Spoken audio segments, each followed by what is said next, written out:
This is a Transportation TV News update. I'm Tony Dorsey reporting. Built to last 50 years, the bulk of the nation's 590,000 bridges are 43 years old, and 74,000 bridges are classified as structurally deficient, meaning that one or more aspects of the bridge's structural condition require attention or repair. Those facts were part of the testimony delivered this week by Malcolm Kerley, Chief Engineer of the Virginia Department of Transportation.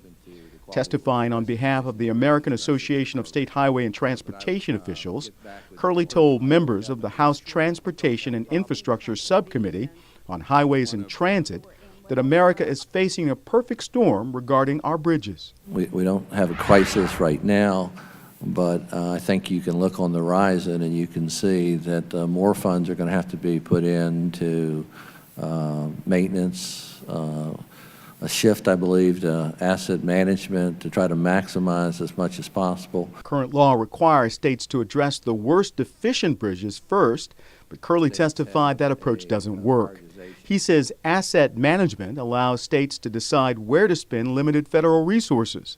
In many cases, the best approach is prevention or stopping bridges from becoming structurally deficient in the first place. You have to make a decision on balancing preventative maintenance, maintenance rehabilitation, and replacement.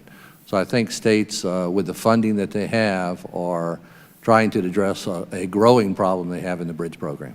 A recent study by the U.S. Government Accountability Office criticized the Federal Highway Bridge Program for what it described as a lack of focus on a clearly identified national interest. Rather than improving deficient bridges, the GAO said funding has been going toward preventative maintenance and other projects, which could include almost any bridge. But Kerley said state spending on bridges far exceeds the amount of revenue coming from the federal government. The perception about states transferring money from out of the bridge program into other programs. That does happen, but the total amount of money that states spend on bridges far exceeds about twice as much as what the federal bridge program gives the states. Wednesday's hearing was held to examine the oversight of the country's bridge inspection and highway bridge program. $77.7 billion.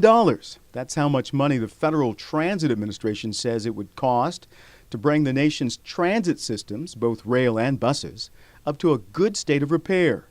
In addition, a yearly average of $14.4 billion is needed to maintain the systems. These estimates and a lot more data was released this week in the FTA's 2010 National State of Good Repair Assessment Study. In a statement, Federal Transit Administrator Peter Rogoff said, "For millions of Americans, having a safe and reliable transit system is the difference between seeing their children before bed or not, making it to work on time or arriving late, or getting to a doctor's appointment or foregoing it." The study is based on data provided by 36 rail and bus systems in both rural and urban areas. The news update will continue right after this short break. AASHTO takes its multimodal ambitions to even higher heights at the spring meeting in Natchez, Mississippi. Watch this special feature today, right here on the State to State channel on Transportation TV. This week on the Highspeed and intercity passenger rail beat, the Chicago Tribune reports that the first 90 miles of a high-speed rail corridor stretching 284 miles between Chicago and St. Louis could be completed this year. Installation of new rail and concrete ties to support 110-mile-an-hour passenger trains will begin in early September in the southern part of the state. And the Richmond Times-Dispatch reports that a proposed high-speed passenger train system linking Richmond, Virginia and Raleigh, North Carolina got an overwhelming show of support at a public hearing that drew nearly 200 people Wednesday night. Supporters of the Southeast High-Speed Rail Corridor said it would reduce traffic congestion and pollution and increase tourism and business. Virginia was awarded $75 million of a total $8 billion in federal stimulus funds for high-speed and intercity passenger rail projects. The money will be used for planning its portion of the rail corridor. Meanwhile, the North Carolina DOT has received $20.3 million of its $545 million recovery grant. That announcement was made last week. And in news from the states, Pennsylvania Governor Ed Rendell said he's planning a cross-state bus tour for August to literally drive home the point that his state's highways, bridges, and mass transit systems are in bad shape and need greater investment to fix them.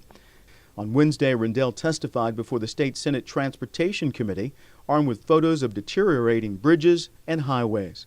Rendell said the state legislature must act to provide new money for infrastructure, or it could mean the loss of next summer's construction season. The governor has come up with several ideas to generate new revenue, including a state gas tax increase. And in Illinois, DOT Secretary Gary Hanning announced this week that his state has continued to make remarkable gains in roadway safety this year. The number of drivers and front seat passengers who buckle up statewide has reached a record 92.6%. Meanwhile, the overall number of fatalities on Illinois roads has fallen nearly 17% during the first 6 months of this year compared to last year.